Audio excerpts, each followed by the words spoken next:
السلام علیکم ورحمۃ اللہ تعالی وبرکاتہ۔ نحمدہ ونصلی ونسلم علی رسولہ النبی الکریم۔ ناظرین باتمکین، آج کا یہ خصوصی پروگرام اوورسیز نیوز چینل کی جانب سے پیش کیا جا رہا ہے۔ آپ ہمارے اس چینل کو لائک اور سبسکرائب اور شیئر فرمائیے۔ آج کا یہ خصوصی پروگرام مسجد اقصی کی فضیلت و اہمیت پر شامل ہے۔ مسجد اقصی مسلمانوں کا قبلہ اول یعنی پہلا قبلہ ہے۔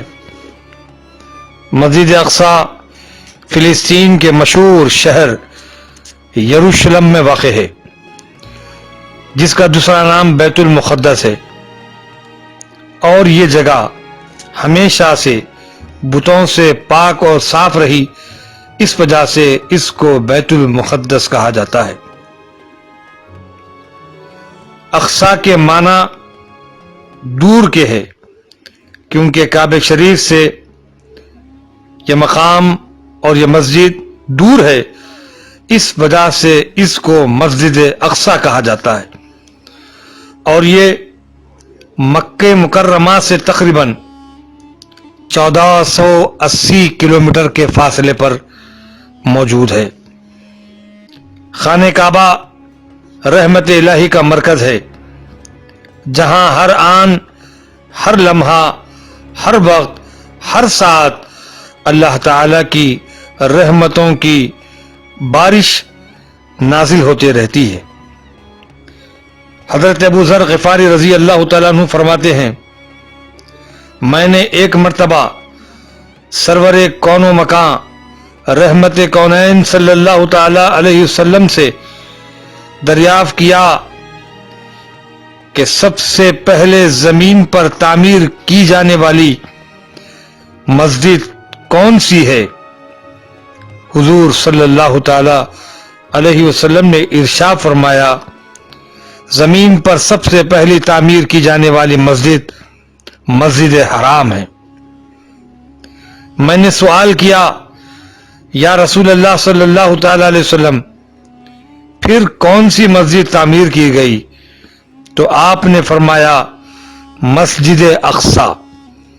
پھر میں نے سوال کیا کہ ان دونوں کی تعمیر کے دوران کتنی مدت رہی، کتنے سال رہی؟ حضور صلی اللہ تعالی علیہ وسلم نے ارشاد فرمایا، 40 سال کی مدت۔ پھر پوری زمین تمہارے لیے مسجد ہے، جہاں بھی نماز کا وقت ہو جائے نماز پڑھ لیا کرو۔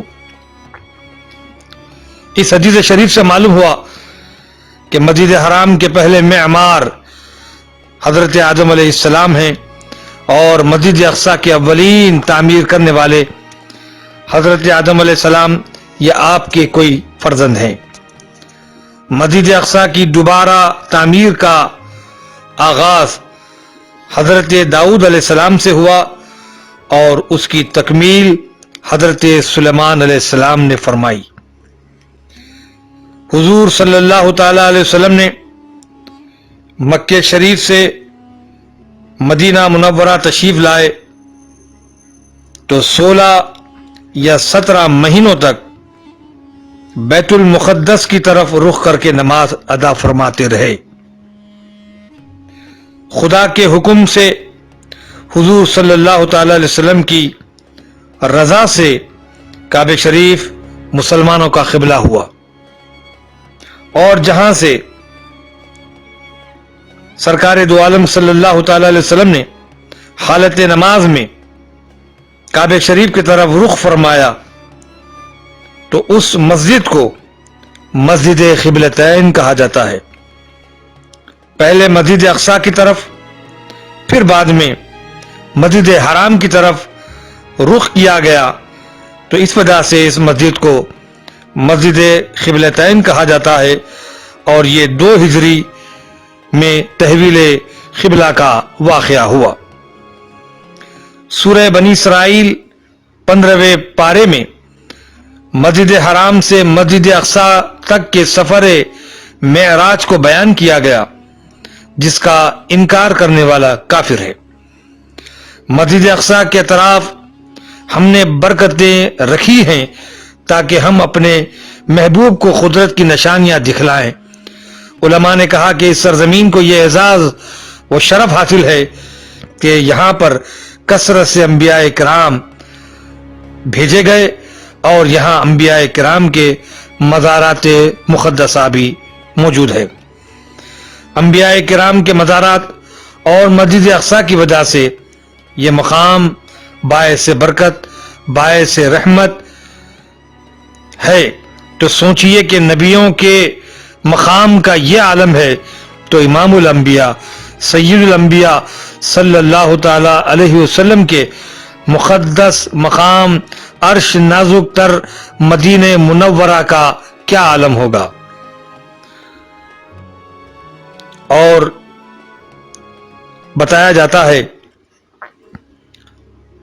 کہ مسجد اقصی سے آپ نے آسمانوں کی طرف عروج فرمایا اور آسمانوں کی سیر فرمائی۔ اگر کوئی مسلمان اس مسجد اقصی میں ایک رکعت نماز ادا کرتا ہے تو اس نمازی کو دیگر مقامات کے مقابل میں 50,000 نمازیں ادا کرنے کے برابر ثواب عطا کیا جاتا ہے۔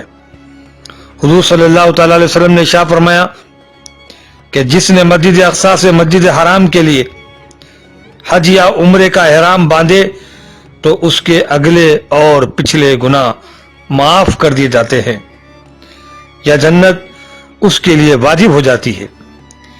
مسجد حرام مسجد نبوی کے بعد مسجد اقصی کا مقام افضل و اعلیٰ ہے۔ بتایا جاتا ہے کہ جو شخص مسجد اقصی میں نماز پڑھنے کے لیے داخل ہوا اور وہ اس میں 5 فرض نماز پڑھ لے تو وہ گناہوں سے اس طرح پاک ہو جاتا ہے جیسے کہ اس کی ماں نے اسے آج ہی جنم دیا ہے۔ حضرت کعب احبار رضی اللہ تعالیٰ عنہ فرماتے ہیں کہ جو بھی مسجد بیت المقدس میں انتقال کر جائے تو وہ پل صراط سے بجلی کی طرح تیزی سے گزر جائے گا۔ ظالم یہودیوں نے مسجد اقصی کو اپنے کنٹرول میں کر رکھا ہے جبکہ ان کا کوئی حق و حصہ نہیں ہے، بلکہ ان ظالموں نے نہتے مظلوم فلسطین مسلمان عورتوں، بچوں، بوڑھوں اور نوجوانوں کے خون سے فلسطین کی مقدس سرزمین کو رنگین کر دیا ہے۔ ہر آئے دن ظلم پر ظلم کرتے جا رہے ہیں۔ افسوس کی بات یہ ہے کہ مختلف مسلم ممالک کے مسلمان حکمران خاموش تماشائی بنے ہوئے رہے۔ کوئی بھی اسرائیل کے خلاف اپنی آواز بلند نہیں کرتا۔ یہ لوگ دنیاوی عیش و عشرت میں پڑے ہوئے ہیں، ان کا ضمیر مر چکا ہے۔ اگر مسلم حکمران سب مل کر اس باطل اسرائیل کے خلاف آواز اٹھائیں تو کیا مجال کہ وہ ایسی جرأت کر سکے۔ اس وقت ہر مسلمان کی ذمہ داری ہے کہ وہ اسرائیل کے اس عمل کو برا جانے اور ہر وقت مسلمانوں کے حق میں بیت المقدس کی مکمل آزادی کے لیے رب کریم کی بارگاہ میں دعا کرتے رہے۔ انشاءاللہ تعالی اسرائیل تباہ و برباد ہو جائے گا اور مسلمانوں کو فتح و نصرت حاصل ہوگی۔ شکریہ، اللہ حافظ۔